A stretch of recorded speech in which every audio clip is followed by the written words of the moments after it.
Buenas tardes a todos. Buenas tardes a los que están aquí presentes y a los que nos están siguiendo por streaming. Perdón por el retraso, pero los atascos de Madrid son perfectamente conocidos. Mi nombre es Alfredo Timmermans y les hablo en nombre de la Junta Directiva de Pie en Pared.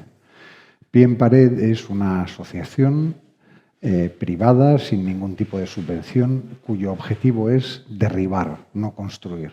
Derribar el consenso woke, el consenso socialdemócrata que se ha apropiado de la educación, de los medios de comunicación y de una gran parte de la sociedad. Yo soy abogado, he trabajado en varias empresas, tengo 62 años, 4 hijos y el motivo por el que estoy participando en este debate, en este coloquio que vamos a tener sobre la situación en Estados Unidos, es porque yo he vivido casi 10 años en Estados Unidos y tengo 2 hijos americanos que nacieron allí y que se consideran americanos además de españoles. De forma que tengo un conocimiento de una parte de Estados Unidos bastante intensa. Y en este debate van a participar también Mario Noya y Francisco Carrillo, Fran Carrillo. Así que dejo que se presenten ellos. Pues muchas gracias, Alfredo. También compañero de esta Asociación Cívica de Pie en Pared, que como bien ha dicho, lo que trata es de demoler, destruir y combatir el pensamiento de la doctrina woke, que consideramos que es ahora mismo la mayor amenaza para las libertades individuales y para la democracia occidental, tal como la concebimos. Brevemente, para los que no me conocéis, soy Fran Carrillo, ex senador y exdiputado en el Parlamento de Andalucía, historiador y periodista que se ha dedicado toda la vida a la consultoría de comunicación, tanto política, trabajando con gobiernos y administraciones públicas, como corporativa, ayudando a empresas y a ejecutivos a comunicar, a liderar o a tener una estrategia de relato público y corporativo y privado pues más o menos solvente y creíble. No sé si lo hemos conseguido, pero estamos en ello. Y evidentemente, pues por mi pasión por la política y por mi conocimiento de la política, en parte estamos aquí. Yo he estado en 2 campañas norteamericanas trabajando, 2012-2016, para el voto latino. En ambas fue un proceso de aprendizaje tremendo. De hecho, la de 2012, que fue la reelección de Obama, estuvimos trabajando para lo que es el sector latino de la campaña, en aquel caso del perdedor, que era Mitt Romney, y de luego ya pues lo que fue la primera victoria, y digo bien la primera victoria de Trump porque puede que en unos días estemos asistiendo a la segunda, ¿no? Hasta aquí la presentación. Ahora dejo a mi compañero Mario Noya que se presente, porque va a empezar a abrir él, según hemos acordado hoy, y es un gran experto en lo que va a contar. Así que te dejo, Mario. Tomo, si te parece, luego yo el turno y dejamos a Alfredo que cierre el coloquio, el debate, para luego abrirle a ustedes y a los que nos estén viendo, si quieren enviar alguna pregunta, pues cualquier tipo de consideración, reflexión o pregunta que nos quieran hacer. Mario. Muchas gracias, compañeros. La izquierda corrompe las palabras hasta las más bonitas. Yo recuerdo que estaba una vez con disidentes cubanos y habló uno y dijo, cedo la palabra al compañero y dice, a mí tú no me llamas compañero. Por cómo se la ha gastado Fidel Castro y compañía con las palabras, ¿no? Bueno, en fin, soy Mario Noya y que soy el director de Voz.us, Voz.us. Es un medio de comunicación norteamericano dirigido a la comunidad hispana de Estados Unidos, pero que tiene una redacción en Madrid. Una redacción física, además, ¿bien? Aparte de periodistas repartidos por toda América, y luego ya tiene un cuartel general, está en Dallas, en Texas, y ahora estamos montando unos estudios en Miami. Bueno, yo creo que para empezar vamos a dar los datos básicos, ¿vale? Las elecciones del martes son... en Estados Unidos a veces hablan de election, ahí en singular persona, elections en plural, porque se votan muchísimas cosas. No solo se va a votar al presidente, se va a decir el colegio electoral, que es el que elige al presidente, pero se renueva también la totalidad de la Cámara de Representantes, que son 435 escaños, y 34 de los 100 escaños del Senado, así como 13 gobernadurías, gobernadurías en general, incluye territorios y demás. Y hay una cantidad tremenda de referéndums en los distintos estados, ¿vale? Muchos de ellos esta vez tienen que ver con el aborto, con incluir o no protecciones al aborto en constituciones, en fin. Hay muchísima polémica en Estados Unidos sobre este tema y sobre la legalización de la marihuana también hay bastantes, y sobre la votabilidad, por decirlo así. En Estados Unidos hay una cuestión que puede chocar muchísimo a la gente, y es que no está uniformizado la documentación que tienes que presentar para votar. De hecho, hay estados en los que te miran mal si presentas documentación porque eres un racista blanco supremacista que no quieres que voten los negros. Os juro que dicen esto. No es una exageración, sino que de verdad consideran una ofensa. De hecho, hay sitios en los que incluso hay quien quiere prohibir que te muestren una documentación donde se diga que eres quien eres. Os juro que esto va así, ¿eh? Bien, yo creo que para empezar vamos a hablar de cómo están las encuestas, ¿de acuerdo? Y las encuestas en Estados Unidos no son como las de España, no están tan mediatizadas por un partido político que compra un estudio y no tienen el CIS, y no tienen artesanos haciendo fechorías, ¿de acuerdo? Pero hay una página web que os recomiendo vivamente, que se llama Real Clear Politics, que hace un agregado con una cantidad increíble de encuestas y además te permite que las consultes para que veas cómo está esto. Es como si Kiko Llaneras tuviera un medio de comunicación norteamericano, ¿de acuerdo? Bien, en el promedio que está haciendo Real Clear Politics, a día de hoy, Trump está con el 48,5% del voto y Kamala Harris con el 49,2%. Es decir, hay una diferencia a favor de Harris de 0,7 puntos. En lo que llaman estos top battlegrounds, que son los estados donde se presume que se va a decidir la elección, Trump está por delante 1,1 puntos, 48,3 frente al 47,2. ¿De acuerdo? Cuando vienes de un sistema como el español, puedes llegar a decir, bueno, pues si va ganando Kamala Harris, el voto total no cuenta en Estados Unidos. El que cuenta es el voto del colegio electoral, es decir, el voto que los delegados que elige cada estado emite después, ¿de acuerdo? Es decir, tú puedes ganar por muchísimos millones de votos a tu rival y perder las elecciones. De hecho, los republicanos llevan sin ganar el voto electoral, creo que son 20 años, no sé si son desde tiempos de Bush. El voto popular no lo han ganado. La última vez Biden creo que ganó por 6 millones de votos y Hillary Clinton perdió las elecciones ganando por 3 millones de votos. Bien. Vale. Veis que aquí está muy ajustado, pero sin embargo, RCP, Real Clear Politics, tiene también un baremo muy interesante que tiene que ver con las apuestas. Y en las apuestas la cosa está muy clara. Las apuestas dicen que gana Trump, dan un 61%, un 60,9%, y a Kamala Harris solo un 37,6%. ¿Bien? El mapa electoral que dibuja Real Clear Politics concede a Trump 219 escaños, necesita 270 para poder volver a la Casa Blanca, y a Harris 215, es decir, hay una diferencia solo de 4. Pero hay una celda aquí que pone toss-ups, que son los estados que están reñidos, y ahí hay 104 escaños. Pero si Real Clear Politics de repente dice, bueno, si decantamos esos estados que están ahora en el alero, sale con que Trump gana sobradísimamente con 312 escaños y Kamala Harris se queda con 226.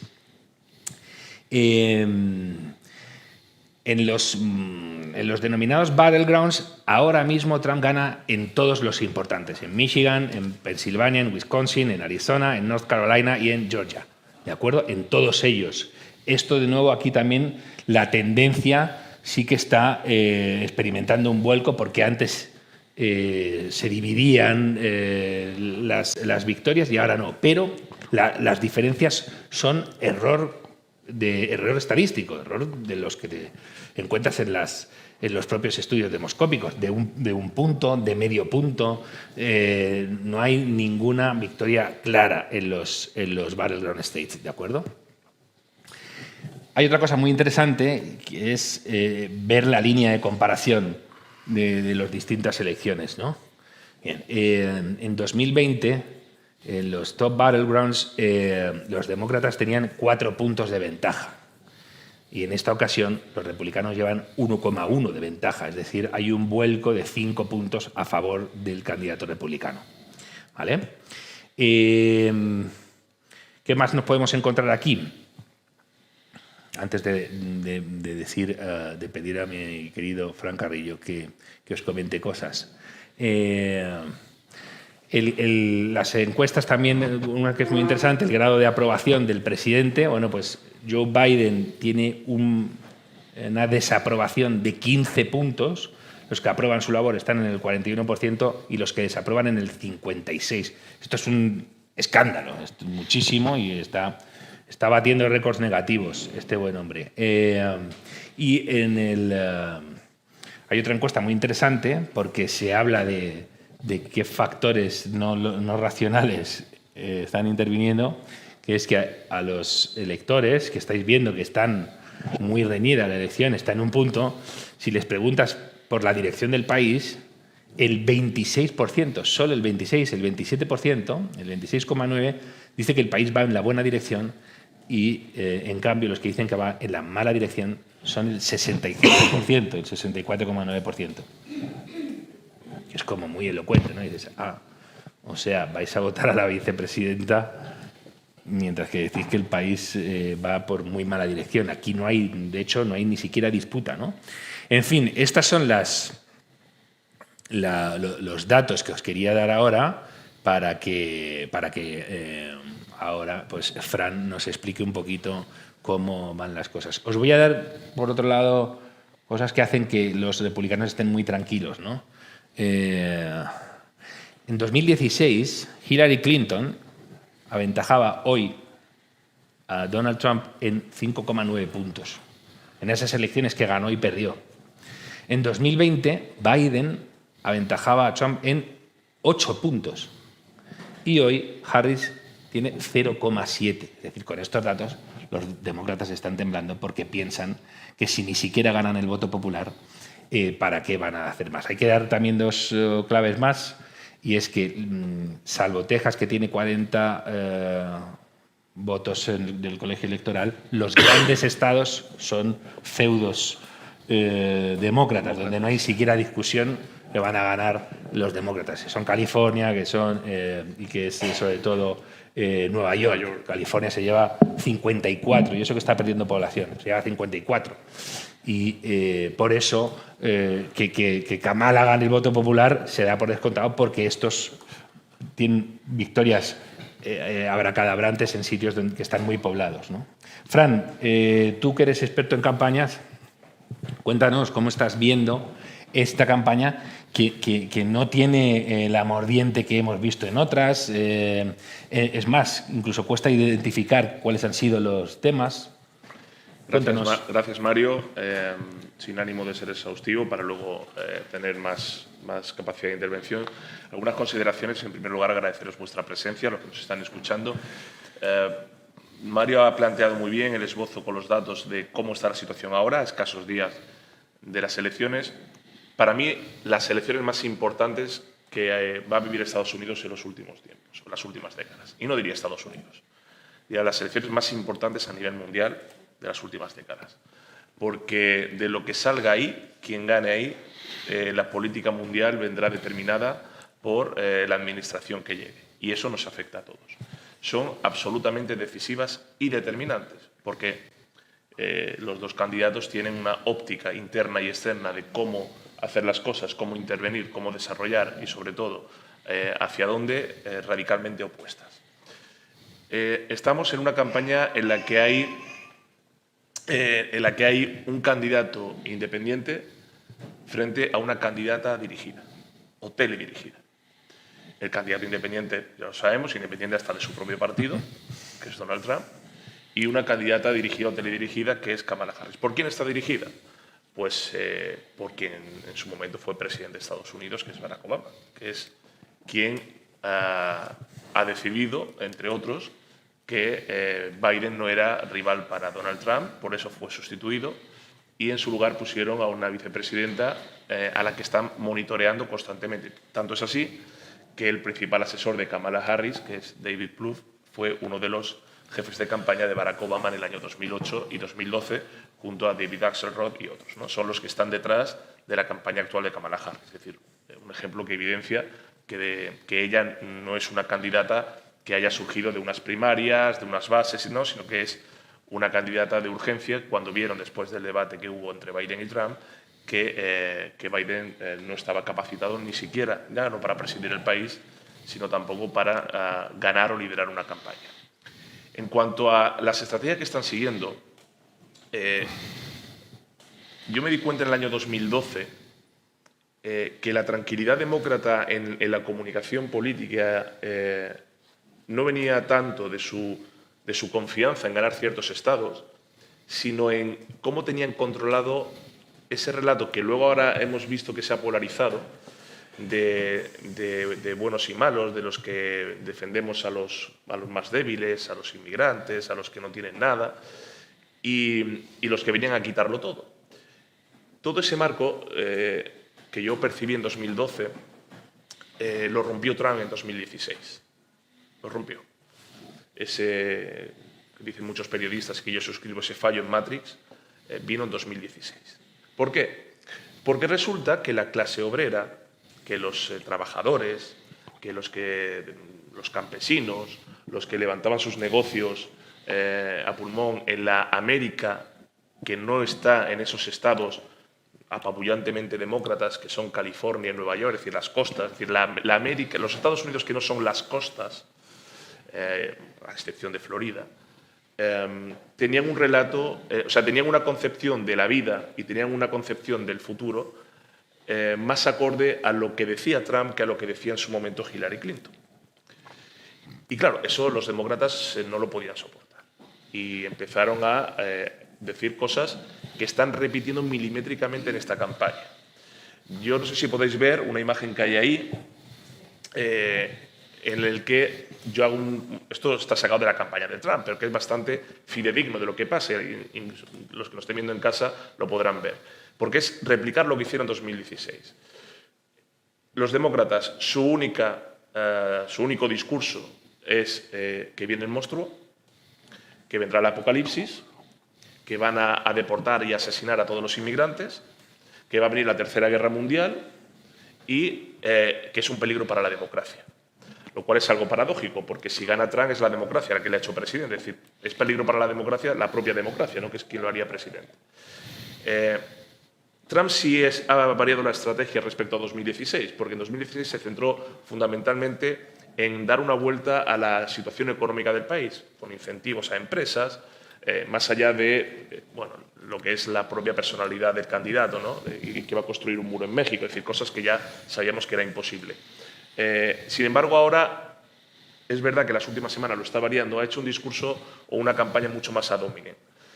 A mi modo de ver, errática y errónea, porque centrarse en las cualidades de la candidata opuesta, cuando tú tienes un programa sólido de lo que quieres defender para tu país, pues digamos, le restaba. Cuando se ha centrado en dos temas fundamentales que no solamente preocupan en Estados Unidos, preocupan también en Europa, como es la economía y la inmigración, de las últimas intervenciones, el 80% de su discurso es qué va a hacer con la inmigración y qué va a hacer con la economía, ha aumentado la expectativa de voto hacia su figura. Es decir, ha vuelto a atraer a aquellos que a lo mejor en esos inicios de campaña se habían alejado porque su única obsesión era meterse con Biden, meterse con Kamala, independientemente de la capacidad o cualidad de la candidata.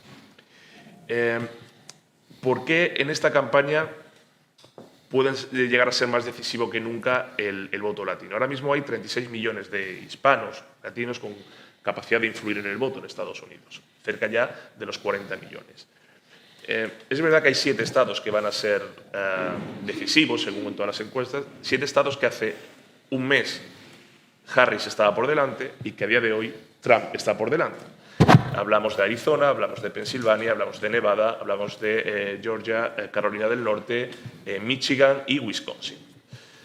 Por primera vez en todas las encuestas no se mete a Ohio, que siempre se mete como el estado decisivo y no está esta vez.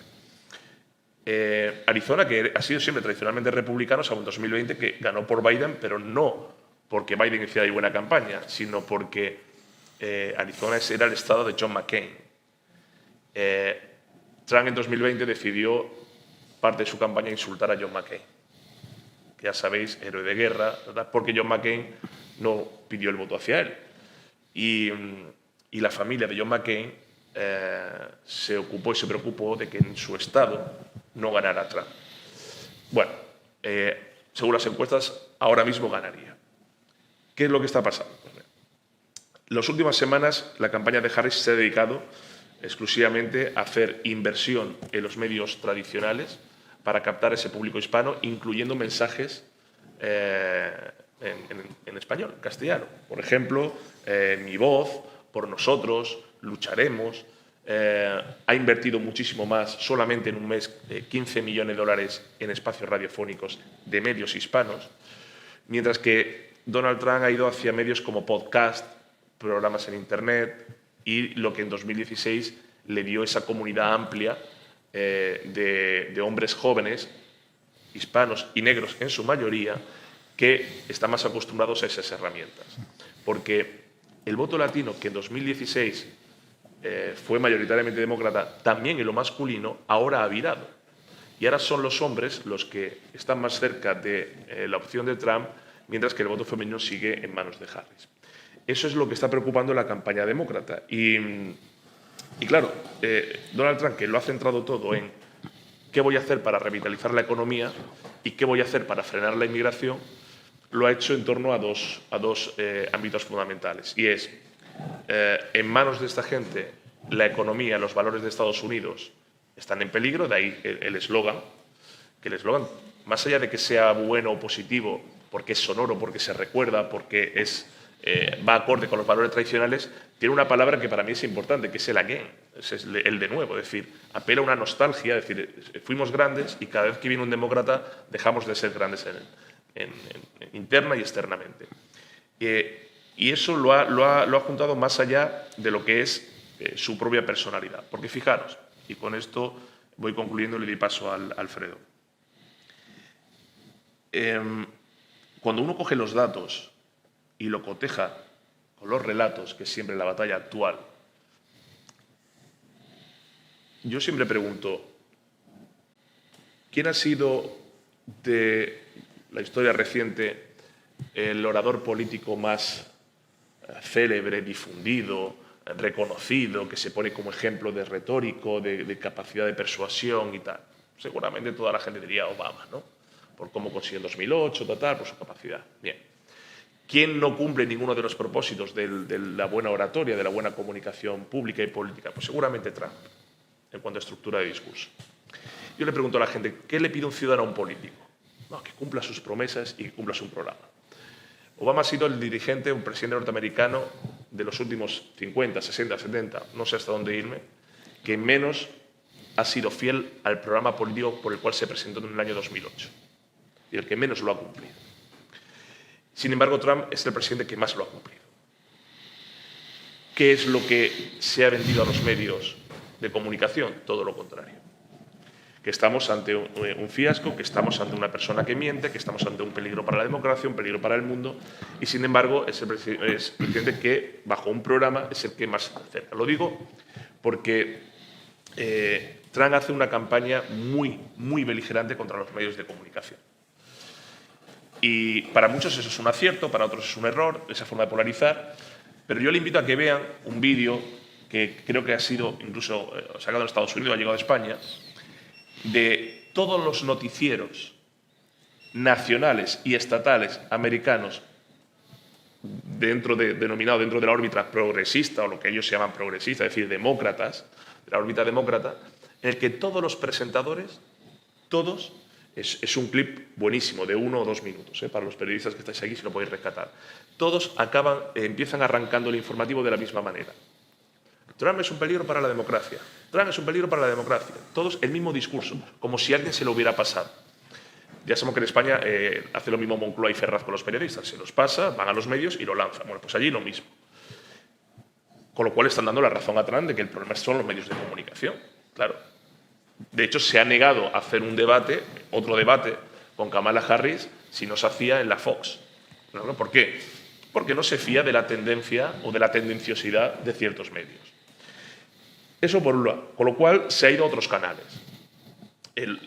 Hay un canal que el otro día yo me sorprendí cuando vi a 20 millones de usuarios, de telespectadores, que es un canal vinculado a la lucha libre, que sabéis que Trump es muy aficionado a todo lo que es la lucha libre, el boxeo, estas cosas, ¿no?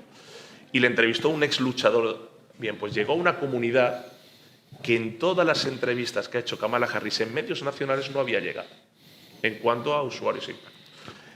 Eso en parte explica por qué unos siguen anclados en lo que consideran que deben hacer y otros, en este caso Donald Trump, considera que hace lo que tiene que hacer, guste o no guste lo que está diciendo. De ahí que la elección de su vicepresidente, Vance, tenga un sentido. Yo traigo este libro, que luego lo podemos comentar, que es un libro que explica la elección de Donald Trump y por qué ha crecido. Creció en 2016 y va a seguir ganando entre las dos costas. El libro se llama Una elegía rural, Hillbilly, una elegía rural, memorias de una familia y una cultura en crisis. Y es un libro novelado sobre el americano medio y cómo le afecta esa crisis que le sirvió a Donald Trump para explicar por qué Estados Unidos debía ser grande de nuevo, y le va a seguir explicando por qué las empresas tienen que estar aquí, por qué bajamos impuestos a los que están aquí, por qué hacemos incentivos a los que traen el trabajo aquí, por qué no hay que seguir pagando ciertos seguros para que se lo lleven los intermediarios, por qué la educación lo eligen los padres y no lo elige el Estado. De hecho, quiere cerrar el Departamento de Educación para que eso se encarguen los estados y no sea algo a nivel federal. ¿Por qué quiere bajar ciertos impuestos a los seguros o que no tengan que tributar? Bien, cosas que la élite, el establishment norteamericano y 1000 millonarios no entienden, pero que entiende perfectamente el obrero, el campesino, el que tiene un negocio en esa América media. Y de igual forma que hace 8 años Donald Trump cogió su avión y se fue a dar un meeting a un pueblo de 1000 habitantes, precisamente en Wisconsin, mientras que Hillary Clinton se dedicaba a hacer grandes mítines en Nueva York o California, ahora mismo está pasando exactamente eso. Por eso, hace 3 días que tomaron el mando de la campaña Barack y Michelle Obama, cosa que no habían aparecido, y están ahora en todos los mítines tomando el mando. ¿Por qué? Por los datos que acaba de dar Mario, porque han visto que esos 7 estados que yo he dicho antes que son decisivos, que hace 2 semanas estaba en ventaja Harris, a día de hoy está en ventaja Trump. Y eso algunos no lo quieren ni se lo pueden permitir. Por eso digo, estamos ante las elecciones más importantes y trascendentales de las últimas décadas, no solo en Estados Unidos. Lo que de ahí salga va a determinar la política mundial, ya no solo la geopolítica, y eso ahora nos hablará muy bien Alfredo.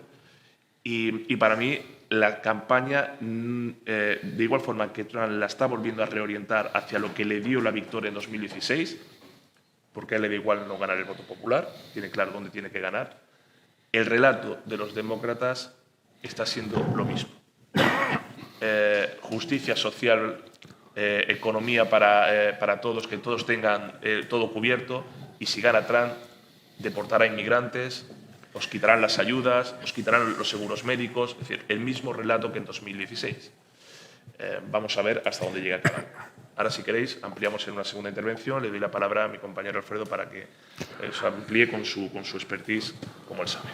Bueno, Pues muchísimas gracias a los dos. Vamos a ver, yo pensé que después de tener una perspectiva desde el punto de vista de la explicación que ha hecho Mario sobre cómo funcionan las elecciones y la que ha hecho Fran sobre cómo se está desarrollando la campaña electoral, tenía sentido ir un poco más al fondo de cómo está la sociedad americana, qué es lo que yo veo de la sociedad americana. Y esta es mi percepción de lo que pasa en los Estados Unidos en este momento y por qué hemos llegado a donde hemos llegado.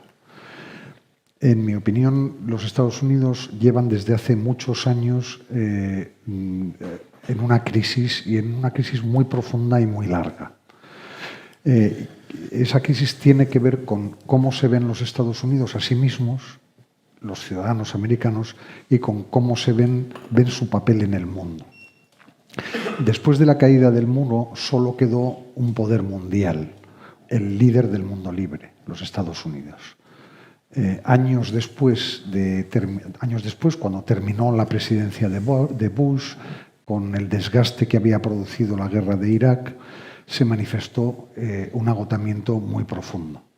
Los americanos se empezaron a preocupar por qué tenían ellos que poner dinero y muertos que mandaban a todas las partes del mundo. Yo aquí quiero abrir un paréntesis y yo es que creo que eso es un error para los Estados Unidos y para el mundo. En primer lugar, porque es una ensoñación creer que un imperio, piensen ustedes en España o en Francia o en Inglaterra, pueda ser el primero en todos los terrenos, en el económico, en el tecnológico, etcétera, sin serlo en el político y en el militar. Eso no es posible. Pero es una ensoñación que ha arraigado, y además que ha arraigado especialmente entre los partidos, entre los votantes del Partido Republicano, entre la gente más conservadora de los Estados Unidos. La política exterior de Obama, de Trump y de Biden ha sido sustancialmente idéntica, y esto es algo que normalmente no se aprecia. Es completamente cierto que la acción de Estados Unidos en Oriente Medio, los acuerdos Abraham, han sido excepcionales y han sido solo en ese punto contrarios a la política que tanto Obama como Biden han seguido con respecto a Irán en particular. Pero en todo lo demás, la política exterior americana ha sido una política de hands-off, de intentar no intervenir, no estar presentes, no hacer nada. La globalización fue nominalmente muy enriquecedora para todos los americanos. Y es verdad que la economía americana, gracias a la globalización, se disparó.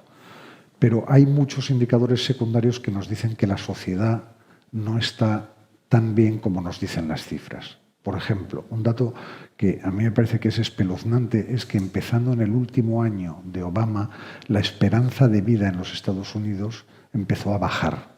Y esto es algo que yo creo que no ha ocurrido, excepto en tiempos de guerra, no ha ocurrido nunca en ningún lugar del mundo. La esperanza de vida americana ya era muy mediocre comparada con cualquier otra, pero es que además está bajando. La pandemia es otro factor en cómo está ahora Estados Unidos. Dejó a medio país resentido contra el gobierno, enfadado por las medidas que se habían tomado y desde el punto de vista económico con una inflación de la que la clase media no se ha conseguido recuperar. Y todos estos factores de los que estoy hablando han dejado a un país con una crisis política que es muy seria. Y entonces hemos llegado a las elecciones. Y un sistema político como el americano, en mi opinión, ha sido incapaz de ofrecernos la peor de las opciones en los dos lados. O sea, el sistema político americano nos ha ofrecido en el lado de la izquierda, primero a un presidente, con un historial bien conocido como político profesional del peor estilo, que ha dividido a la sociedad americana después de haberse presentado como un presidente de centro y dialogante y razonable, que ante su propia decadencia física e intelectual ha tenido que ser sustituido apresuradamente por alguien que ni siquiera ha sido elegida en las primarias. O sea, es una cosa muy llamativa que en esta situación en la que estamos, Kamala Harris no ha sido votada en ningún sitio, ha sido aclamada en un congreso que ha sido todo menos primarias, ¿no?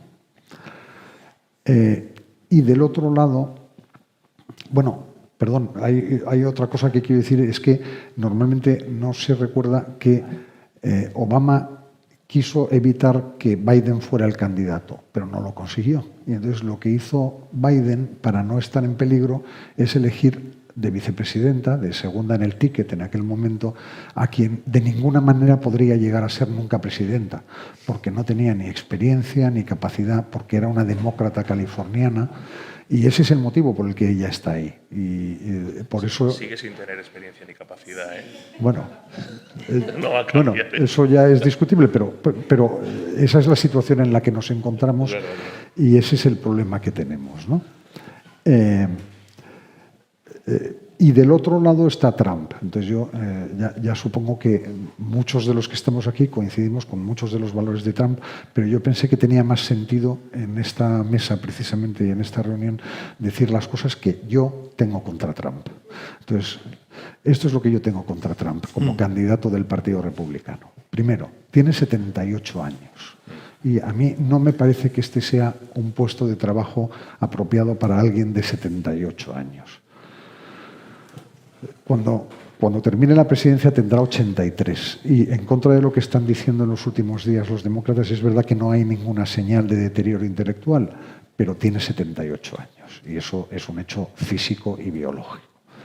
En segundo lugar, su actitud del día 6 de enero. Yo bien sé que él no organizó el 6 de enero, pero no se comportó como, en mi opinión, se tiene que comportar el presidente de los Estados Unidos de América. Tercero, su personalidad, su temperamento, sus declaraciones, sus insultos. Eso en Estados Unidos, cuando se habla de la figura del presidente, siempre se habla de la dignidad del cargo, ¿no? Y hay muchas veces que no representa la dignidad de un cargo como eso. Una más, su incapacidad para formar equipos. Y esto es una cosa muy llamativa. Es increíble que todos los que han colaborado con él en la pasada administración están o desaparecidos o directamente enfrentados con él. Y eso tiene que ver con el hecho de que él no ha sido nunca capaz de dirigir equipos, ni de formarlos realmente. Y, por último, su posición y la de los republicanos en relación con la posición de Estados Unidos en el mundo. Por supuesto, estoy completamente de acuerdo con la posición de los republicanos en relación con Israel, no hace falta entrar ahí, pero a mí me parece que es un error la posición que tiene con respecto a Ucrania, los republicanos en general y Trump en particular.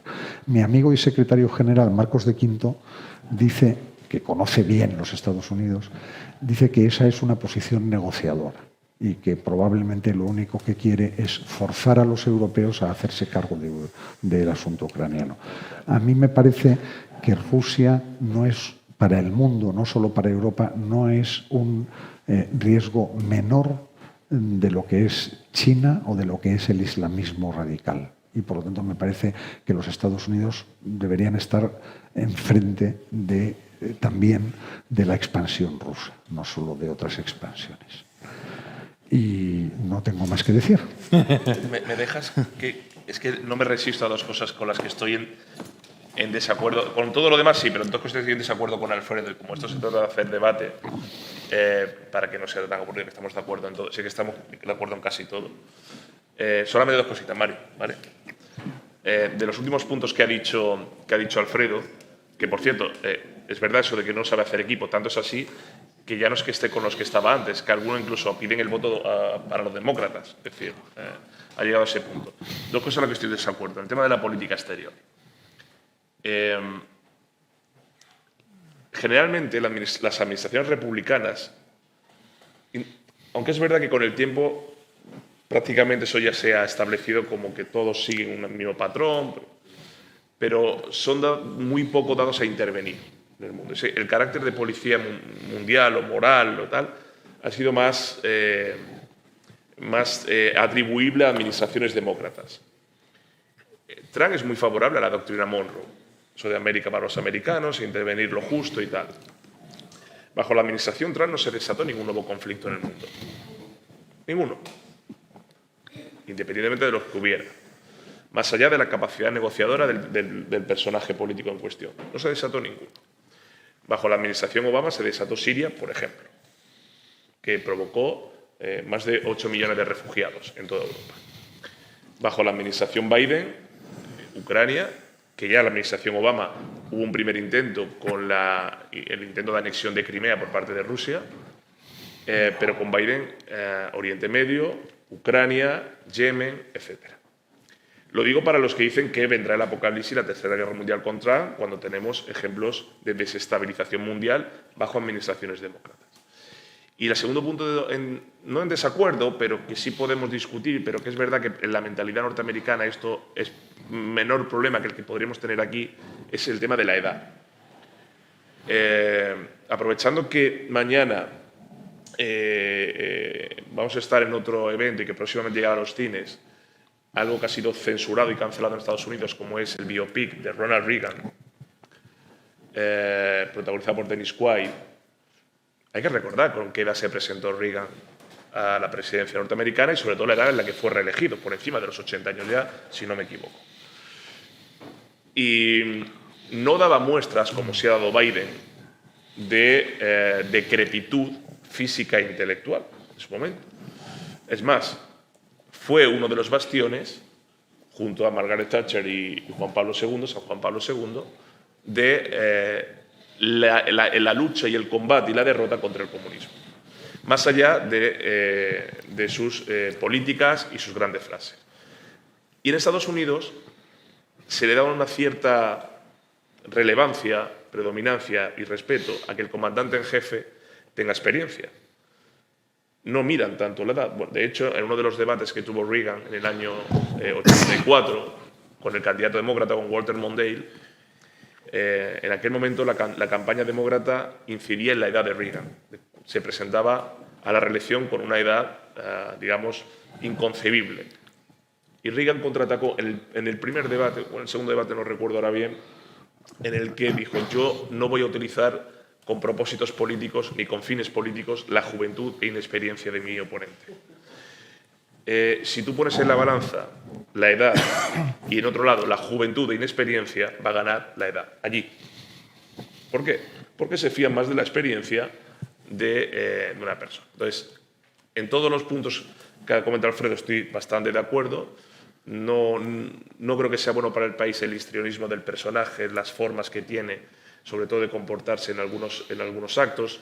Es verdad que en el contexto actual de polarización absolutamente evidente en todos los sitios, de trinchera, de no ver ningún tipo de grises, hay muchos partidarios que quieren ese tipo de perfil, pero en todo lo demás no creo que sería malo ni para Europa ni para el mundo un candidato así. La prueba es que su campaña ahora, si cogéis la última semana y la comparáis con la primera semana, de cada 10 mensajes de Trump, ya 1 o 2 va dirigido a Kamala. El resto es lo que quiero hacer para Estados Unidos. Al contrario del relato demócrata. Casi todos los mensajes es la culpa es de Trump. Y con eso termino. Fijaros si hay una obsesión demócrata por controlar el voto latino, que es la primera vez en la historia que la directora de campaña de un candidato, da igual que sea republicano o demócrata, la dirige un latino, en este caso una latina, que es la directora de campaña no de campaña del voto latino, de campaña en general, de Kamala Harris, que se llama Julie Chávez. No podía tener mejor apellido para dirigir a los demócratas y a la izquierda en Estados Unidos que llamarse o apellidarse Chávez. Venga, Mario, adelante. Saca otra vez la lista esa. ¿Qué has hecho? Yo estoy en desacuerdo en 2. La lista de defectos. Claro. Bueno, la edad, ya lo hemos dicho, lo importante no es la edad que tienes, sino cómo tienes la cabeza. Biden estaba hecho una basura en 2016 y la vergüenza es que en 2016 ya estaba mal. Es que 2012 te diría yo ya. Es que Trump decía, lo tienen escondido en el sótano, no lo sacan. Y los medios, el Partido Demócrata es el PSOE de Estados Unidos, es una amenaza para la República ahora mismo, el Partido Demócrata, igual que el PSOE es una amenaza para el régimen constitucional del 78. Y los medios son tremendamente responsables de que en Estados Unidos se haya llegado al nivel de putrefacción social al que se han llegado, por este tipo de cosas, por cómo han silenciado cosas que ellos sabían que iba a suceder. Y también podemos decir lo mismo de los medios mainstream aquí, de los que dan lecciones a los que no sois periodistas de verdad, chavales de la primera fila, ¿vale? Eso por un lado. Sácame, por favor, que yo quiero de esto. Su actitud del 6 de enero no se entiende sin la actitud previa del Partido Demócrata y de los medios de comunicación y de todos los... Explica lo que es la actitud del 6 de enero, lo del Capitolio. Sí. Porque igual hay gente que no sabe lo que es. El asalto al Capitolio guiado por las fuerzas de seguridad del Capitolio, sin gente armada, con los fascistas que entran a tomar el Capitolio y a una fascista desarmada le pegan un tiro en el pecho. Esto fue el asalto al Capitolio, donde Trump no incita en ningún momento, se sabe, donde su vicepresidente le está parando, etc. Eso fue una jornada desagradabilísima para la democracia. Pero el problema aquí es siempre dónde paran la fotografía todos los demás. Vinimos de un verano de insurrección en Estados Unidos, donde Kamala Harris dijo, hay que seguir, hizo un apreteu, Kamala Harris hizo un apreteu allí y dijo, hay que seguir.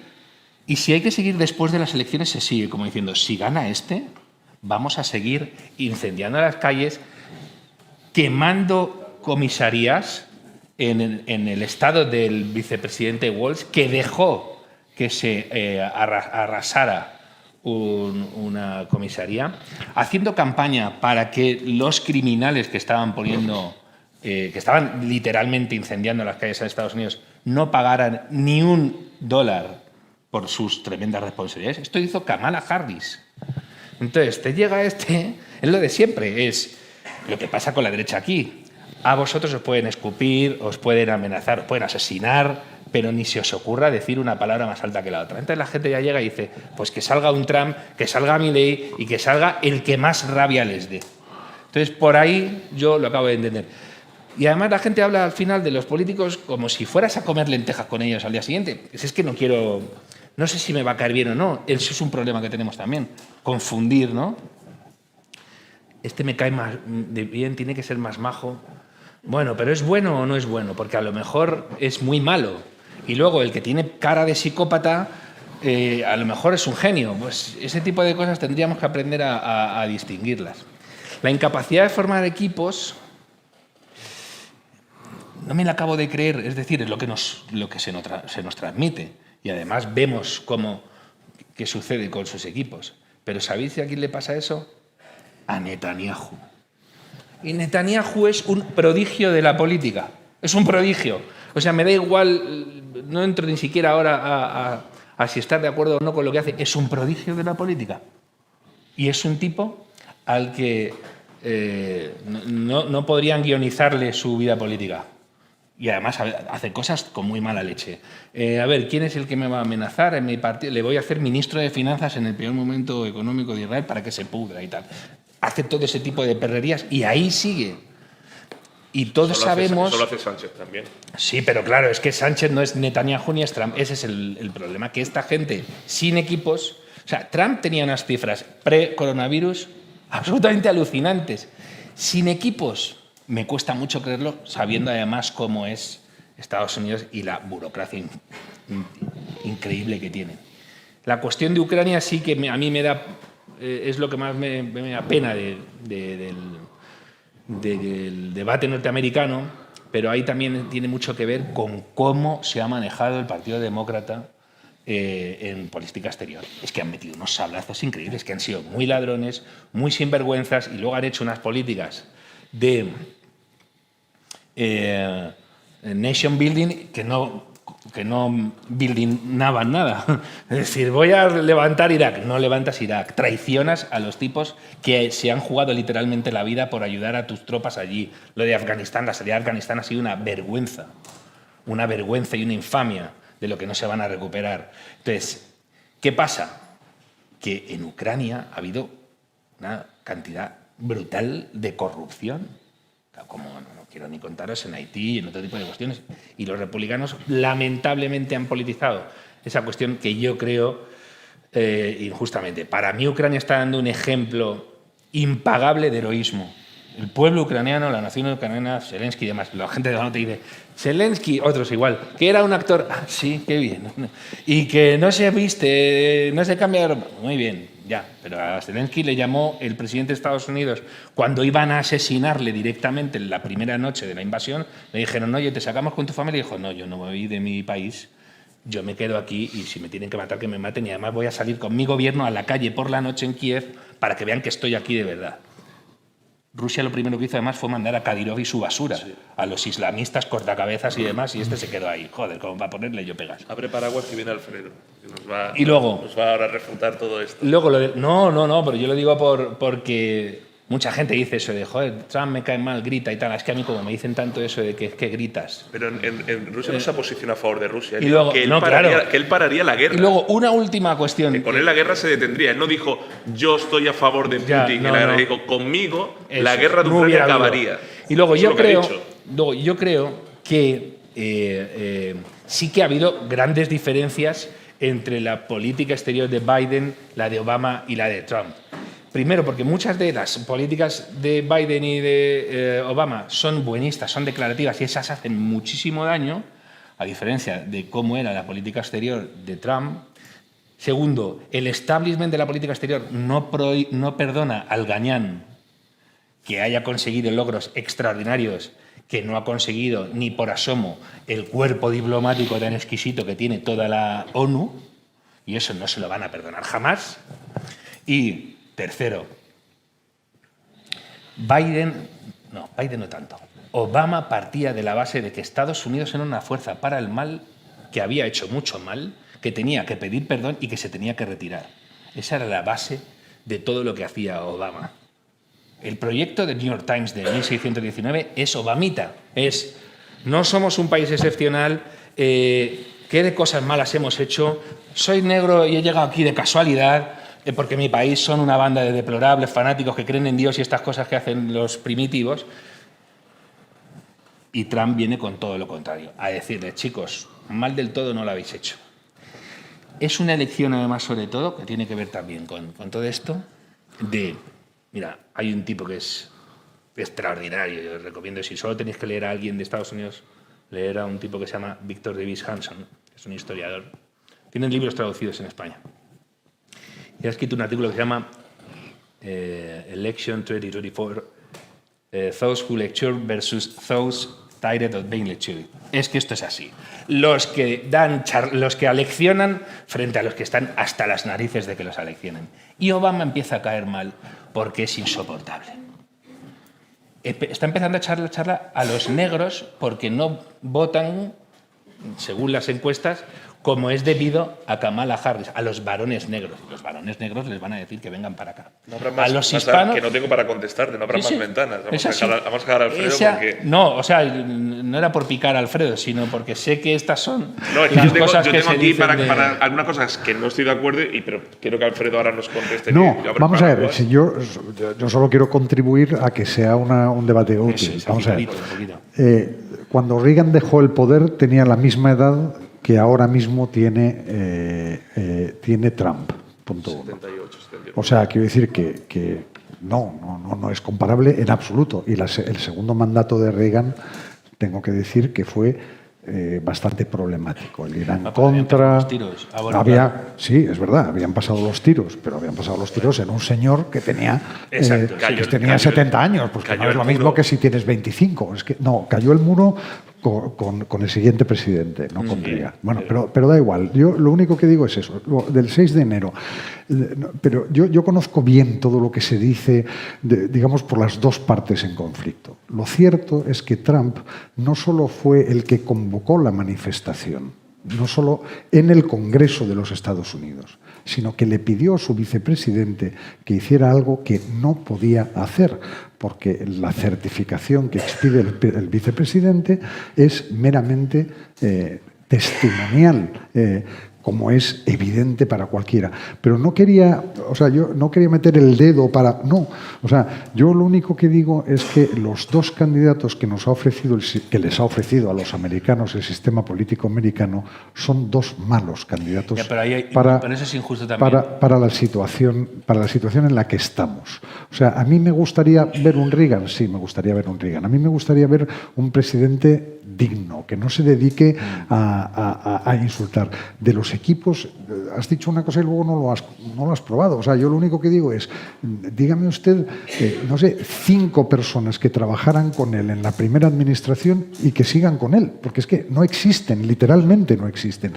Algún problema tiene con los equipos, lo cual es lógico con una persona con su carácter y con su carisma, para bien y para mal, no digo más. A mí me gustaría ver una persona joven, con principios, anti-woke. El hecho de que yo diga lo que a mí me parece criticable de Trump no quiere decir que es que yo esté en el otro lado. No, bueno, no lo sé. Como no es un debate sobre Vance, porque Vance no deja de ser candidato a vicepresidente. Sí, ¿no? porque dice que pero a mí me gustaría ver otra cosa en el Partido Republicano. Pero mira, Alfredo, pero fíjate. Y no ha surgido. Y me gustaría ver otra izquierda americana. Y tampoco ha surgido. Pero es que ahí hay la gran diferencia. El Partido Demócrata ha dado un golpe al candidato que quería presentarse y que le estaban votando en primarias. Se lo han quitado de medio. Le han dicho, viejo, fuera. Y encima los mismos medios que lo taparon empezaron a decir, oye, que se mea encima. Unas cosas alucinantes. Y ahora, somos así de sinvergüenzas, están diciendo... El otro día había en The Hill un artículo, ayer, en The Hill un artículo que decía quizás Biden era mejor candidato. Que te dan ganas de decir, chicos, vamos a reuniros a todos en una sala y os vamos a decir unas cuantas cosas menos guapo. Pero los demócratas sí que cegaron la candidatura. Dijeron, va a ser Biden, es decir, va a ser el muñeco... Que te llamen conspiranoico. Yo es que no sé quién está detrás, pero lo que sé es que él es el que nos está dirigiendo el país y es una vergüenza. Sigue ahí. Es el presidente, aún, ahora. Mientras que tú has dicho, el sistema nos ha dado... No. Los republicanos han metido al gobernador más popular, al de la Florida, que venía de arrasar en la Florida y se lo ha comido por los pies en primarias. Se lo ha comido Trump. Viene de Nikki Haley, que era una tipa gobernadora de Carolina, en la ONU, papelón, muy buena imagen, los super PACs poniendo mucho dinero porque decían, Trump es un gañán, vamos a poner a esta mujer que sabe comportarse. Se la ha comido, se ha comido a su vicepresidente Pence, al que salvó la institucionalidad, y se lo ha comido incluso entre el electorado más core de Pence, que eran los conservadores religiosos, y se los come a todos. Le han puesto a todos por delante y se los ha comido. Entonces hay un momento que dices, pues o somos muy listos nosotros o el americano medio a este le ve algo que nosotros no le vemos. Y es verdad, tú puedes decir, ¿y qué gañan? Pero perdona un momento, yo no he dicho que sea un gañán. Tú estás respondiendo a alguien que no está en la mesa. Lo que se dice de Trump es un hombre de negocios neoyorquino y se comporta como tal. Y tú vas a Nueva York y tratas con la gente de negocios neoyorquina y es que son así, literalmente. Y entonces van a un restaurante y alguien no les sabe y le echan una ¿Sabes bronca. Alfredo, quiénes son la imagen del glamour en Estados Unidos, el político? Los Kennedy. Es que los Kennedy, ¿qué fechoría no han hecho los Kennedy? Es decir, que tú dices, oye, Trump, ¿y qué le decían a Trump al principio? Lo del grab them by pussy y tal, y dices, fíjate lo que suelta este. Los Kennedy se han dejado un crimen sin cometer.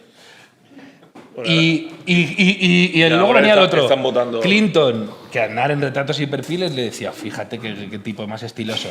O sea, el mentor de Mónica Lewinsky era el que venía aquí a decirte cómo hay que comportarse y la institucionalidad que tiene que tener el presidente de Estados Unidos. Es que eran como bromas de muy mal gusto lo que han gastado en el establishment ahí, Mario, profundizando en eso con el tema de la imagen de los candidatos. Porque hay algunas cosas que estoy de acuerdo contigo, otras en desacuerdo. Porque en esta campaña, como en 2016, como en 2008, por un lado está el mensaje y el perfil buenista, y por otro está el mensaje y el perfil realista. Has dicho algo que estoy en desacuerdo sobre que Obama empezó a meterse con la historia de Estados Unidos, en 2016 lo podemos discutir. En 2008 era todo lo contrario. Obama, si uno coge todos los discursos, no los que han llegado hasta nosotros, los conocidos, ni los eslóganes, ni el Change, ni el Yes We Can, casi todos los discursos era que por encima de negros y blancos, ricos y pobres, inmigrantes o tal, por encima de todo eso somos americanos y somos los Estados Unidos de América. Es decir, el mensaje de Obama de 2018 fue conciliador, fue integrador, por eso arrasó. Pero arrasó unos números espectaculares, como yo creo que no se va a producir más, y menos en contextos como este.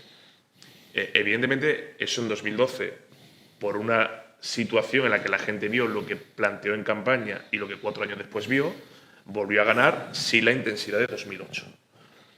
Y después de 4 años más, ya vieron lo que era, bajo la administración demócrata y esas políticas, yo voy a decir más socialistas a la europea, de intervención, de asfixia fiscal, de poco incentivo, que propició que en 2016 llegara Trump.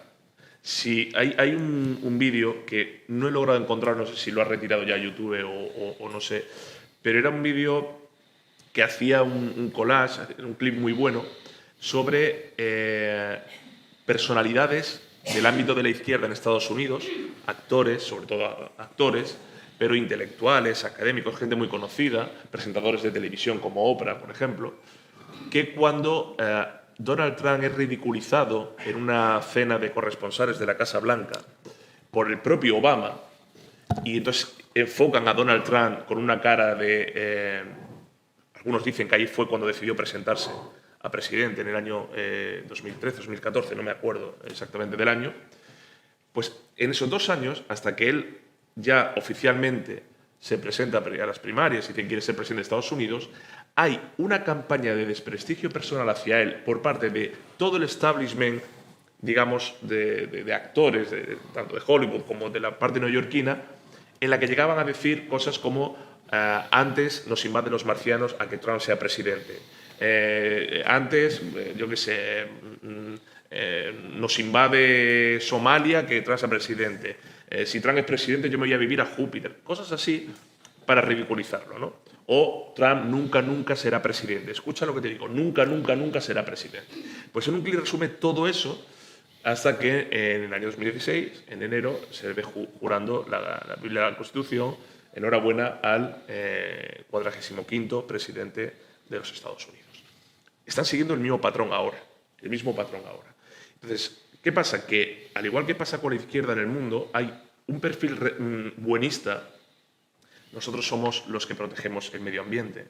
Nosotros somos los que protegemos a los débiles. Nosotros somos los que queremos la paz en el mundo, pero luego somos los que iniciamos guerras. Nosotros somos los que vamos a acabar con el hambre, los que vamos a acabar con la injusticia. Y, por tanto, si yo me defino así, yo necesito un antagonista que represente lo contrario. Y el que representa lo contrario es, en este caso, Trump. Pero eso es trasladable a todos los contextos políticos actuales. Y aunque Trump en sus mensajes diga lo que tiene que decir, que es todo lo contrario, de cara a mucha parte del electorado, él representa la injusticia, la opresión, el que los inmigrantes de cualquier tipo de generación van a ir fuera, el que las guerras se van a suceder una tras otra, y eso es lo que los medios amplifican para un cierto votante que solo consume esa información, y eso es Estados Unidos y España. Eso, que en 2008 Obama llegó a ser integrador y conciliador, ha ido virando hasta el punto de que en esta campaña monitorea a la candidata. Cuando he dicho que monitorea es porque tiene a todo el equipo que le llevó en el año 2008-2012 trabajando para ella, puestos por él. Es que ya interviene en los mítines casi en primera persona. Es que incluso ya está cebando la figura de su mujer, como si fuera una dinastía como los Clinton, para que dentro de poco sea ella la candidata. Y en el ámbito republicano ha dado Mario varios nombres de gente, perfiles. En su momento se habló de Ted Cruz, ¿os acordáis? ¿No? Incluso de Marco Rubio, ¿os acordáis? ¿No? De la Esperanza Latina en Florida. Porque Harris al final era senadora por California y tal. Y yo creo que ha encontrado en este ticket, en este señor, en Vance, toda la explicación a todo lo que ha dicho Trump en estos años. Es decir, lo que yo quiero para América es lo que cuenta este señor aquí, lo que él representa. Un señor de Wisconsin y tal, que se dedica a hacer fortuna invirtiendo, que se va a San Francisco, que ve lo que están haciendo los demócratas en California, San Francisco en concreto y en California, y que no quiere eso para Estados Unidos. ¿Y qué es lo que está haciendo? Mencionaban antes de mis compañeros el tema del asalto al Capitolio. Y decía Mario, claro, es que veníamos de un año en el que el movimiento BLM, ¿os acordáis del Black Lives Matter? Estaba inundando de violencia a Estados Unidos. Es que ahora mismo hay zonas de Estados Unidos gobernadas por los demócratas donde la autoridad policial no existe. No es que esté disminuida, ¿no? O que la hayan, no existe. Puedes robar con total tranquilidad e impunidad que no te van a detener. Y ante eso, quien viene a decir, oye, pues un poquito de seguridad no estaría mal. Oye, pues un poquito de control al delincuente estaría bien. Oye, igual tanta laxitud, ustedes que quieren justicia y tal. Entonces, ese perfil buenista y ese mensaje realista que está combatiendo más que nunca en Estados Unidos, en 2008 no existió. Pero yo creo que eso tiene mucho que ver con las percepciones de las que hablaba precisamente, de las que hablábamos antes, precisamente. Mira, ¿sabes qué sucede con Estados Unidos? Por ejemplo, si Alfredo nos habla de su experiencia en Estados Unidos, Alfredo, pero alguien que viva en Nueva York, pues te va a decir, no entiendo, yo solo conozco demócratas y gente que detesta. Claro, es que no has ido a Nebraska, no has ido a Dakota, no has ido a Estados Unidos, conoces Nueva York, que es como, vas a Israel, tú vas a Israel y los que te llevan a Israel te enseñan un Israel, que además cada vez se parece menos al Israel de allí, que son más de derechas que el grifo del agua fría, ¿de acuerdo? Mientras que los que te llevan a Israel no son de derechas. Y dices, coño, ¿qué me vas a enseñar?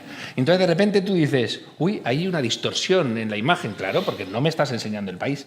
En 2008 hubo una campaña delirante de alucinación colectiva. Y venía el Mesías Obama sin experiencia de ningún tipo política, un tío, un paracaidista. No era un negro oficial, además, era un negro de Kenia. Los negros de Estados Unidos al principio lo miraban con prevención porque no tenía el legado que tenía Michelle. Y enseguida se cayó. Él pierde las midterm, pierde un montón de apoyo. Hace política confrontacional que tiene poco que ver con las declaraciones. Usaba a los poderes presidenciales de una manera que si llega a ser Trump, se lo hubieran comido. Obama fue un constructo de ese tipo de medios que hacen que la gente no se explique por qué Trump tiene tanto apoyo. Hay una cifra que no se conoce, ¿no? Que se da en un libro que ha escrito Ari Fleischer, que fue portavoz yo creo que es de Bush en la Casa Blanca. El 97% de los periodistas, el 97%, son demócratas. El 97%, estoy diciendo. Es decir, los que trabajan en los medios de derechas son demócratas. Y los profesores de periodismo, todos son demócratas. Ocurre aquí también. Pero que el problema es que por eso generas una impresión. Tú ves en España, tú ves los medios y si viene un finlandés que no supiera nada de España y lo traes aquí y dices, qué maravilla, Pedro Sánchez, tenéis un gobernante, además con una sensibilidad, lo veo en los programas de la televisión y si abro la prensa y sale a la calle y le dicen, Pedro, ¿qué tal? Qué guapo eres, igual que tu mujer. ¿A que sí? No se lo dicen. Porque ahí hay un choque brutal entre lo que las élites mediáticas y políticas quieren transmitir como país y lo que hay. Y en Estados Unidos ha pasado igual. Y la burbuja de los periodistas en Estados Unidos es alucinante. Solo viven en Washington y en Nueva York, solo se relacionan con ellos, les encanta estar en la pomada y desprecian de una manera salvaje al americano medio. Al punto de que se ha perdido las encuestas de confianza en los medios. Es que los republicanos han dejado de confiar en los medios. Sí, pero mira una cosa. Yo tengo muchos debates con mis amigos americanos porque yo creo mucho más en los Estados Unidos que los propios americanos, incluso los de Nueva York, los de San Francisco y todos estos. Es una sociedad muy vital. O sea, hay sociedad civil. Vamos a ver, hay voz.es. O sea, y las sociedades europeas son muchísimo menos vitales. Entonces yo creo que todos los problemas de Estados Unidos no solo tienen solución, sino que se van a solucionar. Es una cuestión de tiempo. Creo que están en medio de una crisis, lo sigo pensando. Y solo una cosa más, porque si os parece lo que vamos a hacer es ver si hay un par de preguntas antes de cerrar. Sí. Hay empate, o sea, hoy el New York Times ha publicado, no sé si lo habéis visto, el artículo de Nate Silver que dice: mi intuición es que va a ganar Trump, pero no se fíe usted de la intuición de nadie, incluyendo la mía, ¿no? Y esa es la tesis. Pero esto, Alfredo, que además tú acabas de decir una cosa que es como empieza El Padrino, ¿no? Creo en América, ¿no? Y al final, es verdad que yo también, pero es que allí al final, ante los problemas que hay, igual aquí en España no se plantea, pero ante los problemas que hay, la pregunta, esto está en el debate público, está en la campaña permanentemente y está en la mentalidad de los americanos. ¿Quién está mejor preparado para solucionarlos? Es que se resume en eso. Es que hay gente que a lo mejor no le puede gustar ninguno de los dos candidatos y pasan todas las campañas, pero hay gran parte de la ciudadanía que acaba determinando muchas veces el voto que dice, bueno, vale, pero de los dos, ¿quién está mejor preparado para solucionar esto? Aunque no me guste. Pero que probablemente tardaremos 4 o 5 días o 3 o 4 días en saber quién ha ganado. ¿Por qué? Porque están muy empatados. ¿Te acuerdas del año 2000, ¿no? Con Bush y algo. Vamos a ver si hay un par de preguntas antes de cerrar. Venga, Pilar. Adelante. Que si no los de Ciudad Real y Córdoba no nos escuchan. Que igual lo habéis tratado en un ratín que me he tenido que salir porque me ha entrado una llamada. Y si es así, pido disculpas. A mí me gusta ninguno, nada. Ni Kamala ni Trump, no me gustan nada. Pero también me opino de hace tiempo que va a ganar Trump porque Kamala me parece que es que no funciona. Eso da igual. Yo lo único que sí me gustaría saber es si tenéis criterio de, dando por supuesto que gana Trump, ¿vale? ¿Qué va a pasar en Israel y en Ucrania? Y ya está, ¿sabes? Porque eso es lo que va a pasar aquí también. Dando por supuesto que gana Trump. Rápidamente, porque sí hemos hablado de eso mientras estaba usted fuera. Vamos a ver, rápidamente. Yo creo que todos estamos de acuerdo en que lo que va a pasar con Israel es que va a apoyar a Israel hasta el final. Sí, a mí eso me parece que es indudable. Otra cosa es, digamos, el detalle de mandar soldados, no. Pero darles las armas que necesiten y permitirles hacer las operaciones que quieran, yo no tengo la menor duda. No sé si alguien en la mesa piensa lo contrario, pero me parece... Solamente es qué administración tiene más interés en que perviva el conflicto.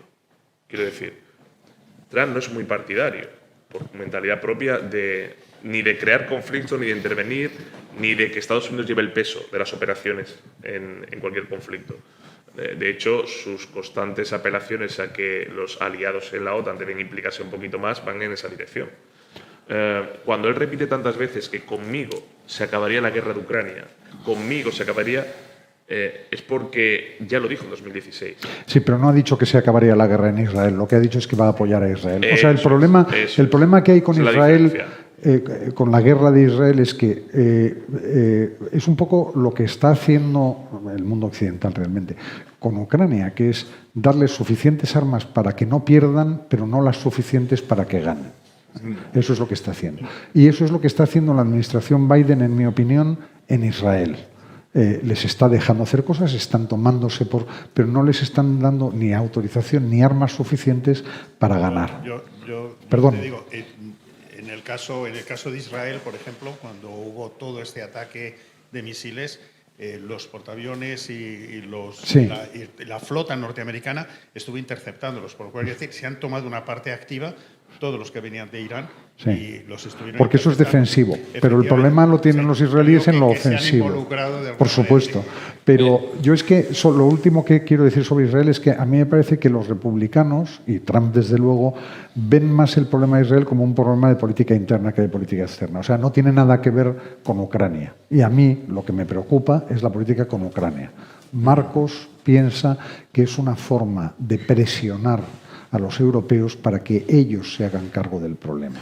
A mí me parece que haciendo eso Estados Unidos traiciona su papel, en mi opinión, de líder mundial. Pero si lo ha dicho deliberadamente Trump, que pide más esfuerzo a los europeos, es que lo ha dicho él.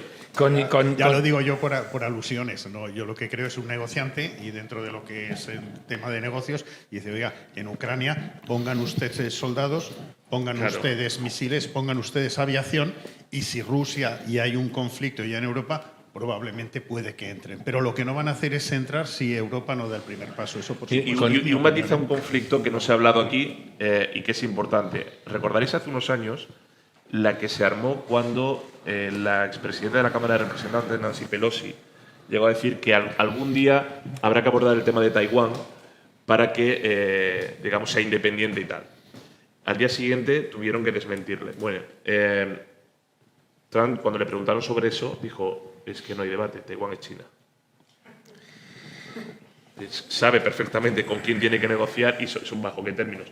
No es debatible. Es decir, tienen las cosas muy claras en política exterior, cosa que, en el otro lado, ha hablado antes Alfredo muy bien de hasta dónde te dejo hacer, pero no te doy armas. Se ha puesto a decir, no, yo estoy con Israel o yo defiendo Israel. En la parte de Kamala Harris y tal no se ha escuchado todavía esa contundencia. En la cuestión iraní es la gran diferencia entre las administraciones de Biden y Obama con Trump, que encima vino el gañán y le tiró abajo el acuerdo más infame que se ha firmado en los últimos 50 años en el mundo, que ha sido el plan de acción conjunta que es basura pura. Ese va a ser la clave. La pregunta, no sé si la última o una de las últimas. No, esto también. Vale, recogiendo precisamente lo que planteaba. Soy Marcos Ondarra, periodista de The Objective, y quería recoger precisamente la pregunta que planteaba antes Pilar. Algo ha quedado claro en esta mesa, que es que las elecciones estadounidenses van a marcar de una manera determinante la política a nivel mundial. A nosotros, como españoles, por cuanto somos europeos, también nos va a implicar de una manera más o menos indirecta, pero ya que llevamos 1 hora y media aquí en una madrileña calle, ¿no?, de Marqués de Cubas, hablando de las elecciones estadounidenses, supongo que nos puede repercutir de una manera incluso más directa. ¿De qué manera afecta el devenir de las elecciones en Estados Unidos a España, teniendo en cuenta, por ejemplo, la magnífica relación que tiene con Marruecos y que Trump fue uno de los primeros en reconocer la soberanía marroquí del Sáhara? Yo creo que a España le va a venir bien, a Europa le vendría bien por el golpe mortal que recibiría la Agenda 2030 en general. Volvería otra vez a tirar atrás los acuerdos de París, de medio ambiente, todo eso lo volvería a tirar abajo, que es crucial para Europa que pase eso. En cuanto a ese tipo de cuestiones, no lo sé, yo os juro que lo que más detesto del mundo del periodismo es cuando al periodista se deja de analizar los datos que puede explicar porque ya han pasado o están pasando y se pueden hacer de chamanes, no tengo ni idea. Lo que sí sé es que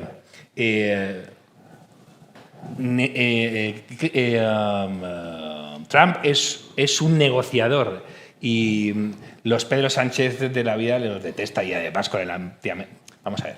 Pedro Sánchez es el tipo repugnante que hay en los patios de colegio, que es el niño gordito que ve que hay otro que es más gordo y dice, para que no me peguen estos, voy a ser yo el que haga bullying al otro gordo, ¿no? Y se pone a pellizcarle, etcétera, porque saben que no van a ir a por ti. Con Trump no hagas ese tipo de bromas, que lo mismo te cuestan caras, ¿eh? Y España, por desgracia, desde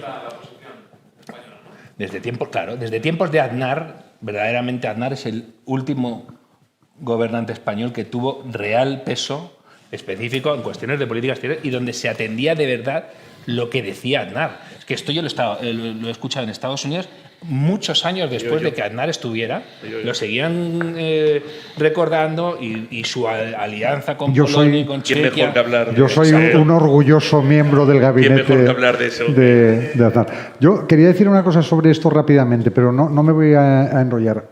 A ver, el futuro y el bienestar de los europeos y de los españoles no lo van a arreglar Estados Unidos, ni con Trump, ni con Biden, ni con nadie, da igual, lo arreglaremos o no los europeos y los españoles. Y ese es otro debate, ¿no?, en donde yo creo que estamos muy mal. Y en términos generales para el mundo, a mí me parece que una presidencia Trump será mejor que una presidencia Kamala, por motivos eminentemente prácticos, porque la economía es seguro que va a ir mejor, porque Oriente Medio va a estar mejor, porque no va a haber concesiones a Irán, y he dicho desde el primer momento que tengo mis dudas y mis problemas muy serios con el asunto de Ucrania. ¿En qué va a afectar? Bueno, siempre se había dicho o siempre se dice que Europa es un gigante económico, un gigante político, económico, un gigante económico, un gusano político y un enano militar. o un enano político y un gusano militar. Y ahora más que nunca, porque está entre medias de un campo experimental que hacen en el mundo. Pero lo ha dicho Alfredo y corroboro. ¿En qué afectaría? La doctrina woke nace en Estados Unidos. Y el más interesado en que eso acabe, de hecho está en parte de su programa, es Donald Trump, que ha dicho que va a acabar con la Agenda 2030 y con la doctrina woke. ¿Y eso en qué afecta a España? Pues afectaría a las políticas que aquí se implementan. Todo el tema de la violencia de género nace en las universidades americanas. Todo el tema de las causitas fragmentarias a las que Kamala Harris se ha adherido, inmigrante, feminista, ecologista, etcétera, nace en Estados Unidos. Toda la división entre yo represento el bien y tú representas el mal simplemente porque, en fin, eres de ultraderecha, fascista y tal, nace en Estados Unidos. Todo lo que es defensa de la libertad y seguridad, que es sospechoso de ser fascismo, y sin embargo la violencia, el crimen y tal, eso es justicia social, nace en Estados Unidos. Y Europa, que es heredera de ese legado que ha dado Estados Unidos, quien más interés tiene en cargárselo es Donald Trump. Además, por eso quiere cerrar el Departamento de Educación y quiere cerrar toda la financiación y cortar el grifo a todos los estudios que hay en las universidades norteamericanas tendente a esto. Y Europa, que estoy de acuerdo que no depende de que sea Trump o Harris la que va a solucionar sus problemas, pero sí tendría un reflejo directo en alguna de las políticas de aquí. Pero no porque tenga un papel más importante en el mundo. Que Marruecos sea el principal aliado de Estados Unidos a este lado, sí, eso es verdad, pero es que también los de la Unión Europea. La Unión Europea privilegia a Marruecos antes que a España. Por ejemplo, la actual privilegia los intereses de los campesinos marroquíes y de los pescadores España marroquíes. Privilegia a Marruecos antes que Bueno, España. pero quiere decir, sí, ya si bajamos, el propio gobierno español, que es paradójico, quiere decir, eso, la última vez que no fue así, fue bajo el gobierno de Aznar, donde eso cambió. Y termino. No por perejil, es que incluso el no entrado en vigor Tratado de Niza le daba a España un poder en Europa que lo primero que hizo Zapatero nada más llegar al poder fue cargárselo porque prefirió ser el felpudo de Alemania y de Francia antes que hablarle de tú a tú. Pero es que en España tenemos a los dos grandes partidos, los que se van a determinar el poder, los que se lo llevan repartiendo los últimos 40 años, que los dos han optado en sus preferencias por la misma persona, que es Kamala Harris. Los dos. No ha dicho, bueno, que gane el mejor, ni siquiera eso. No. Tiene que ganar Kamala Harris. Y eso es permanencia de Agenda 2030 y permanencia de doctrina woke. Pero, Fran, ¿sabes qué pasa? Que a mí una cosa que me ha dejado siempre loco, porque es una característica de España. Rápidamente, que tenemos que terminar. Los políticos de derechas y los medios de derechas de España en el extranjero defienden siempre a los progres. O sea, yo recuerdo, el referente del PP era Tony Blair porque era el sucesor de los conservadores, era el conservador. Sí, pero un momento, Mario, tenemos que terminar y ese es otro debate. Yo le pediré al secretario general que lo... Adelante, venga. También la intentaré hacer rápida. En alusión a la imagen esta, lo de Hate Trump, los demócratas lo hicieron en 2016, basaron su campaña en eso, creo que incluso la cara de Trump es... Me llamo Fernando, un placer. Muchas gracias a los tres.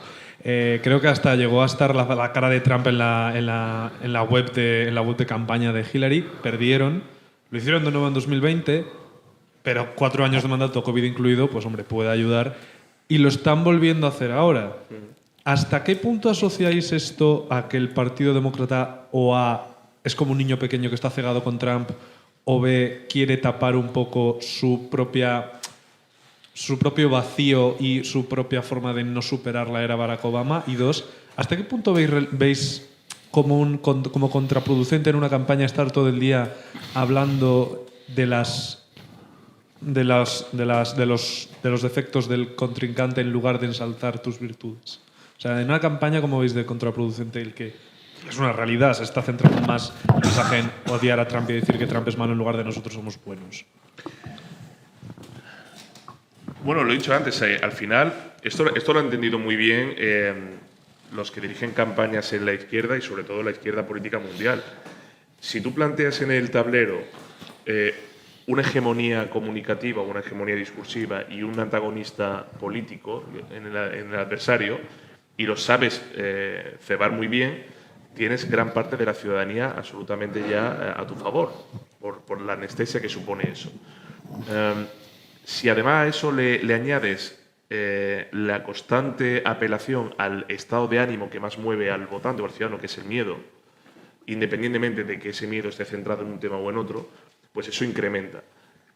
El odio a Trump simplemente es porque le descuadró en 2016 los propósitos que tenía. Era imposible que este señor, que no es político, que no es el establishment, que no es republicano, es independiente, es histriónico, es maleducado, es machista, todo esto, este señor pueda ser elegido. Cuando vieron los datos, empezaron a preocuparse un poquito más. Entonces pasaron de la deshumanización y la ridiculización a directamente el odio. Y el odio, al final, puede tener un efecto contraproducente. Y es que haya parte de la ciudadanía que se ponga de parte del odiado. Si no le justificas el porqué del odio. Es decir, si no hay un argumento detrás, simplemente es porque es así. ¿Por qué lo han vuelto a repetir? Bueno, si uno escucha la no campaña de Harris, porque no tienen ni discurso, ni retórica, ni nada, porque, repito, está monitoreada, todo va centrado en que este señor es lo que es. Cuando tú lo personalizas, si tienes muy bien ubicado a tu votante y sobre todo tienes muy bien ubicado a quien no se va a desplazar para votar al otro, puede llegar a ser productivo. Aquí lo hemos visto. Aquí se ha hecho por parte de la izquierda política muchas veces, desde el famoso Doberman, que lo intentaron sacar para decir, cuidado que viene la derecha, y digo, no, realmente el Doberman es la izquierda, porque en cuanto pierde el poder es cuando enseña los dientes y te quiere morder por perder el poder, ¿no? Hasta llegar ahora, que es todo lo que no sea Sánchez y su entorno, pues ni es democrático, ni cree en las libertades. ¿Por qué? Porque se han adueñado de esa bandera. Y esto es Estados Unidos. Entonces, ese odio a Trump, más que vacío ideológico, que en Obama y en 2008, antes también con Kerry y con Al Gore, yo diría que el último que metió algo de ideología o de programa o de medidas fue Clinton. Ya lleva arrastrándose, es decir, es todo emocional, es todo sentimental. Uno coge la campaña 2008, 2012 de Obama, también 2016 Clinton y 2020, es todo puramente sentimental, emocional, de causa, de nominalizar por esto, no hay ningún tipo de medida. Este señor en 2016 se centró en las medidas y es lo que está haciendo ahora otra vez. Entonces, estoy mejor preparado que tú, que encima eres lo que eres. Entonces, bueno, en esa polarización, Estados Unidos está siendo una excepción a la regla europea y mundial respecto a quién debe ganar. Me parece que lo interesante de la situación es que la mitad de Estados Unidos está pensando cómo es posible que la mitad de América vote a Trump, que es un señor vulgar, no sé cuál. Y la otra mitad de Estados Unidos está pensando cómo es posible que se vote la ideología woke. Y a mí me parece que eso es lo relevante. Y pase lo que pase con las elecciones, lo que pasa es que Estados Unidos está dividido en dos mitades. Eso es lo que pasa. Y en el mundo no se preguntan eso. Nos va a despedir Mario, que para eso es periodista. Pero fíjate, Mario, ¿estás de acuerdo que eso que ha dicho Alfredo en el mundo no pasa? O sea, en el mundo, eso que dice Alfredo de la otra mitad se pregunta por qué manda la doctrina woke, en el mundo todo el mundo es cómo los americanos pueden votar a Trump. Hay un Charles Gothammer, que era un fuera de serie, un analista excepcional, decía que había un Trump derangement syndrome, y es verdad. Sí. Hay gente que patina. ¿La habéis visto? Anna Applebaum, últimamente, se ha vuelto loca. Y es un problema, porque de repente ves gente que es absolutamente sensata, que les mencionas a Trump y pierden un tornillo. Y los demócratas tienen un problemón, que es que su partido ha saltado por los aires y el viejo partido demócrata de las clases trabajadoras, etcétera, no existe, se lo van a comer Alexandria Ocasio-Cortez y compañía, los superradicales, y además es un partido que venía pro-judío, con muchos judíos dentro, se va a hacer un partido antisemita, y además con rechazo visceral al votante que venía votándoles en los tiempos antiguos, de Detroit y compañía. Y eso veremos a ver cómo lo solucionan. De eso no hemos hablado y ya no da tiempo, pero efectivamente el Partido Republicano es el partido de las clases medias y bajas, mientras que el Partido Demócrata se ha convertido en el de... Y esa apelación a Ocasio-Cortez es interesante, porque Ocasio-Cortez llegó a recibir a Irene Montero y a su séquito cuando se fueron a Nueva York, y en la reunión llegó a decir que lo que había hecho Irene Montero en España era lo que ella quería para Estados Unidos. Es decir, se han hecho con el mando los más extremistas de extrema izquierda en el Partido Demócrata, lo cual es una pena porque, allí lo sabéis, había demócratas de pensamiento conservador y republicanos de pensamiento liberal, tal como lo entendemos a la europea, y eso ya ha desaparecido. Bueno. Muy bien. Yo quería decir a los que nos han estado siguiendo, luego os comento, hemos tenido un pico alto. Malas noticias para ellos porque nosotros ahora vamos a terminar, vamos a recoger estas sillas y aquí va a haber un vino español, algo que no se van a poder beneficiar. Un vino virtual no hay. Los que están viendo por streaming. Pero muchísimas gracias a todos los que os habéis conectado y muchísimas gracias a nuestros ponentes. Gracias a todos.